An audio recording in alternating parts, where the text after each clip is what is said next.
Everybody around Big 12 country trying to figure out who's going to sneak into the conference championship game opposite Oklahoma. Iowa State, despite a poor weekend in Morgantown, still looking for a bid. We've got Levi Stevenson on the line from wide right Natty Lite on SB Nation to help us break down the Cyclones. Hey, Levi. How's it going? I'm doing pretty well. How are you? Oh, not too bad. All things considered, not too bad at all. I think the last time we talked to you was just prior to the Iowa State game. Yep. So obviously this is a team that was being pegged as a chic pick kind of nationally, along with North Carolina, as two of the teams that could unseat the heavyweights, the elite. Sure. They lose to Iowa, lost to Baylor. Once that happened, kind of drifted out of consciousness across the nation. Sure. Yep. Rebound with 3 wins, and then suddenly, okay, well, with the Oklahoma State win, okay, this is a team to be reckoned with. Let's remember Iowa State still in this thing, still playing football. Then I got to admit, I was close to stunned at this outcome against West Virginia on the road last weekend. Yeah, I think a lot of us were too. Part of it, I know. Part of the deal was too looking at, because obviously if you're looking at like West Virginia put up 38 points, which is a lot. It's way more than you would expect them to put up against the Iowa State defense. I think we saw Mike Rose didn't play, and we saw what he means to that defense last week. I mean, he's arguably one of the top 3 to 5 linebackers in the country, maybe he top 5, not 5 type of thing. And that's a huge loss for anybody, anybody besides Georgia to lose that kind of guy, is hard. And especially for a team like Iowa State, which we pride on, Iowa State prides itself on having lots of depth and stuff like that too. But he's Mike Rose. I mean, he's reigning defensive player of the year in the Big 12. He's really good, having another spectacular season. It's hard to lose something like that. And West Virginia threw some balls deep, really tested Iowa State's corners, especially. West Virginia had a really good game plan, and Iowa State wasn't able to slow it down at all. The offense was fine, wasn't world beater, but certainly wasn't bad. And it's kind of an unfortunate deal. We had our conversations with you during the offseason, then also after the Northern Iowa game about Brock Purdy, him taking additional steps in his progression. Certainly a top-notch quarterback beforehand, but, cleaning up some of those mistakes and being a better player at the position. Your thoughts about that as we are now 8 games deep into it? Well, I mean, Brock definitely started the season. He struggled a little bit to start the season. UNI, he was okay against UNI. He wasn't good against Iowa. He was all right against UNLV, but we've seen the last month or so, Brock Purdy's been really good. In the month of October, he completed, somewhere around like 80% of his passes, didn't throw an interception.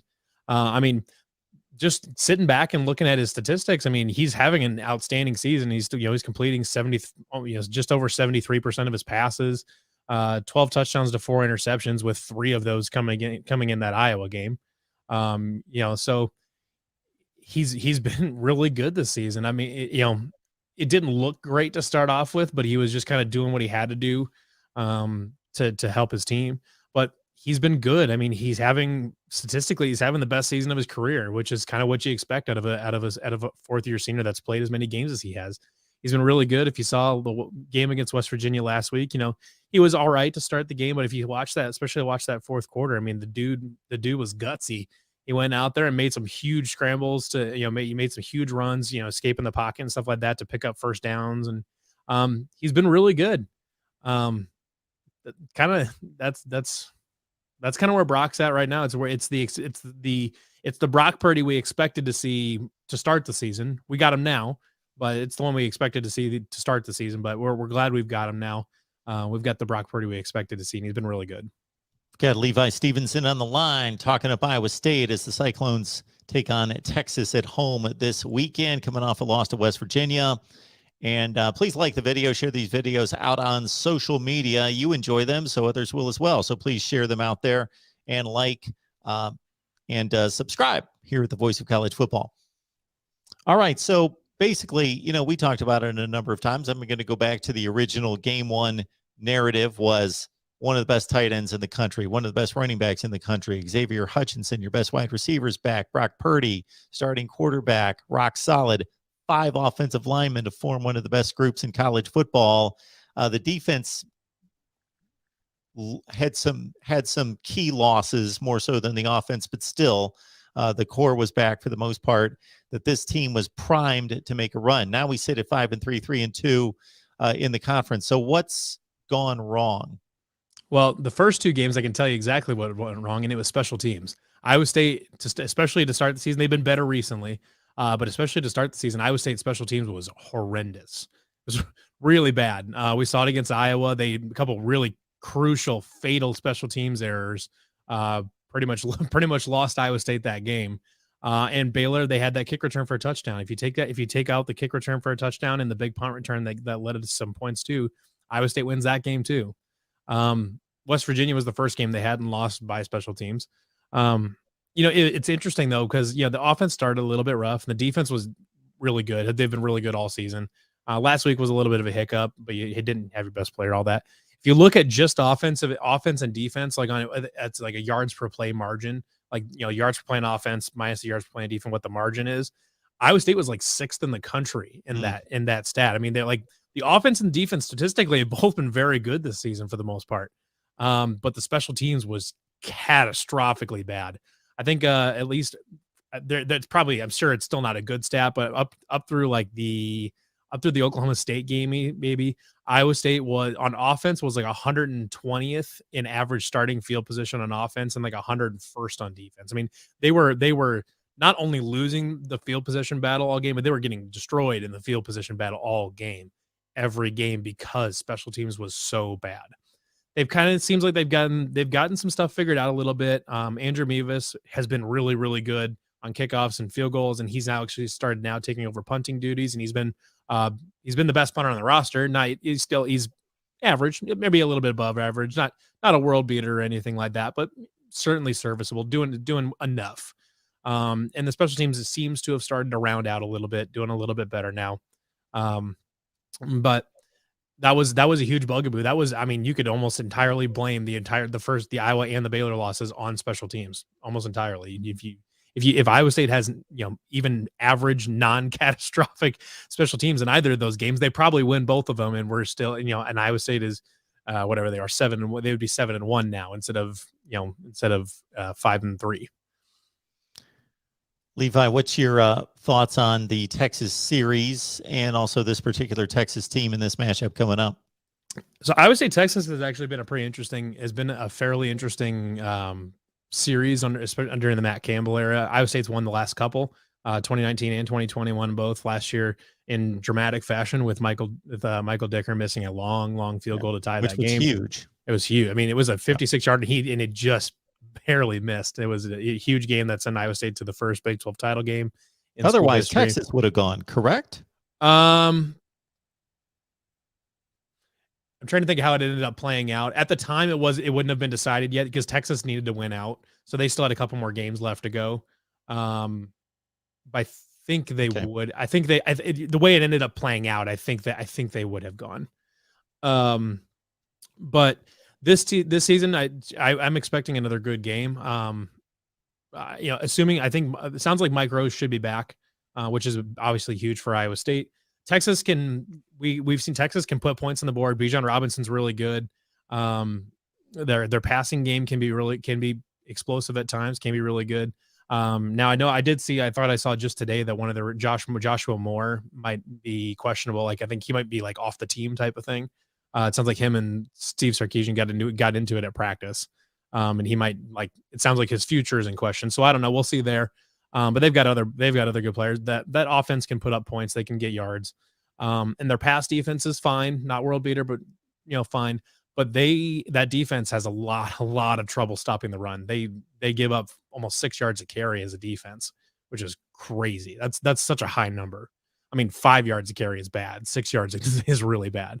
And in the second half, and I think on the season or the last few games, anyways, they've in the second half they've gotten outscored like 73-27 or something like that. Iowa State is typically a second half team. Texas has very much not been a second half team. They're trying to knock you out in the first half and be done with it kind of team. Kind of like West Virginia was in 2018 with Will Grier, where they would just try to put teams away in the first half and then whatever, then the second half doesn't even matter. Texas is kind of trying to do that this year. They're trying to give you that knockout punch in the first and second quarter. So Iowa State, if Mike Rose is back, I feel all right about it, because like I said, Iowa State's a team that is typically a really good second half team. They make good second half adjustments on defense. I'm not worried about last week, as far as, I think, to me, that seems like kind of a more of a one-time hiccup type of thing, where West Virginia just kind of found a wrinkle someplace and just kind of kept going at it. The body of work for Iowa State's defense is too significant. It's too solid and too good for such it's such a big body of work over the last few years that there's every reason to believe that they'll go back to being the defense we know that they are. So special teams, especially Texas typically has really good special teams. Iowa State's is kind of getting there, but it's still probably the weakest unit on the team. So assuming, hopefully if Iowa State special teams are at least fine, they don't have to win the game, but as long as they don't lose the game and there's no crucial turnovers, I think Iowa State's got a good shot to win this. Because I don't think because Texas really struggles to stop the run big time, and Iowa State's got Breece Hall. Pretty good running back. The offensive line, Iowa State's offensive line this season has been a little bit disappointing from a run blocking perspective. Pass blocking, they've been fine. Run blocking, they're not getting as much push as we kind of would like them to be getting, which is why you've seen a couple guys switch out. Now you got like Jacob Hufford starting at left tackle now. And they had, Breece is having another really, really good season. Not quite the same yardage totals last year, but he's getting more involved in the passing game and stuff like that. So they're using him in more ways. And I like Iowa State to be, if it comes down to Texas's defense trying to stop Iowa State from grinding out long drives with the run game, give me Iowa State in that matchup. That is strength against really bad weakness. So I like that. If Mike Rose is not playing, I'm more concerned, because Texas can put up points if they need to. So I'm more concerned if Mike Rose is not playing. But if Mike Rose is playing, I think it could be a higher scoring game, high 30s to low 30s type of thing. But that's kind of where I'm at. I'm confident if Iowa State is at full strength. If they're not, I'm less confident. But catch our picks on Patreon. 13-5 against the spread this past weekend, 107-69 against the spread for the season. You also get the predictions from 20 media members. We've got kind of a friendly little 12-pack wager each and every week. And then I pick all the top 25 games. Plus we got Steve Merrill, handicapper, that would be odds maker, who gives us our pick of the week under the radar. I'm looking at the standings, and with 4 games to go, it's a little too early to do the math and try to figure out every scenario. But basically, anybody with 2 losses or less seems to be in it. That would include, of course, Oklahoma, who would really have to, fill in the blank, the bed, to not make the conference championship game. And then Oklahoma State, Baylor, and Iowa State, where the Cyclones have the tiebreaker against Oklahoma State, but Baylor's got it against Iowa State. Yeah, and Oklahoma State has it on Baylor, so that's a perfect triangle there of tiebreakers, which makes it really complicated. Yes, and I love when you're not involved but love the sport. These are the kind of scenarios you love, and so I love to see. Down to the last weekend of the season. Okay, that's what makes the Big 12 fun, though, is that everybody plays everybody. Yes, so there's nobody that's missing out on anybody, and so you know that whoever comes out of that in first place, they earned it. Yes, and it's none of this. Oh, well, they lucked out this year. The schedule came up good for them. They missed Alabama and LSU. They missed Alabama. They missed Ohio State or whoever it is. Yeah. Exactly. Yeah. I don't necessarily know that was the genius brainchild of the Big 12 themselves. They kind of fell into that it's produced a very fun football conference, and now the best conference in college basketball, maybe by a wide margin and stuff like. I mean, it's been really cool to be able to play because in basketball everybody plays everybody twice, home and away. In football, everybody plays everybody. It's kind of funny how that worked out. Now we'll see if they try to make that happen in the new Big 12 when they're back up to 12 teams. I don't know if they'll be able to, but it'd be interesting if they can. Levi Stevenson, Iowa State, catch his work over there on Wide Right Natty Lite on SB Nation, breaking down the Cyclones. Have we missed anything on this one? Yeah, I don't know.